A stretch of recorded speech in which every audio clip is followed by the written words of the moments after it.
युद्ध शेष है। पांडव माने निजर समस्त कर्तव्य समाप्त कले। धर्मराज युधिष्ठिर भाई और पत्नी को कहिले, एबे आमे महाप्रस्थान करिबा, स्वर्ग को जिबार समय आसीछि। सेमाने उत्तर दिगकू मेरु पर्वत आड़कू चलिले। सेमाने आगकू बढ़िले।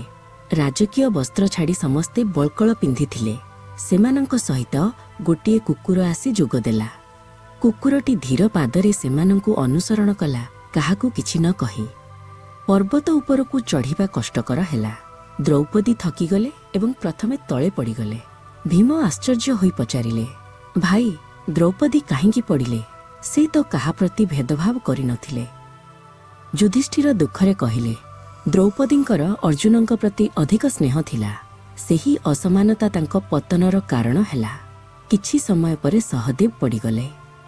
युधिष्ठिर कहिले, सहदेवंकर अत्यधिक ज्ञानी हेबार अहंकार थिला। एहा परे रूपवान नकुल भूमि रे लोटिगले। भीम चिंतित हेले। युधिष्ठिर कहिले, नकुल निज सौंदर्य पाई गर्व करुथिले, सेथिपाई तांकु तळे पढ़िबाकू पड़िला। तापरे महान धनुर्धर अर्जुन मध्य धराशायी हेले। युधिष्ठिर दृढ़ स्वर रे कहिले, अर्जुन कहिथिले जे से एक दिन रे शत्रु मानंकु नाश करिवे, किंतु से ताहा करि पारिले नाही। एहा तांक वीरत्वर अहंकार थिला। वर्तमान केवल भीम, युधिष्ठिर एवं कुकुरटी चलीछंती, किंतु हठात प्रचंड शक्तिर अधिकारी भीमसेन पड़ीगले। भीम प्रश्न कले, मु काहींकी पड़िली भाई? युधिष्ठिर कहिले, तुमे अन्यमानंक शक्ति को न्यून करी देखुथिला एवं तुमर भोजन प्रति अत्यधिक आसक्ति थिला।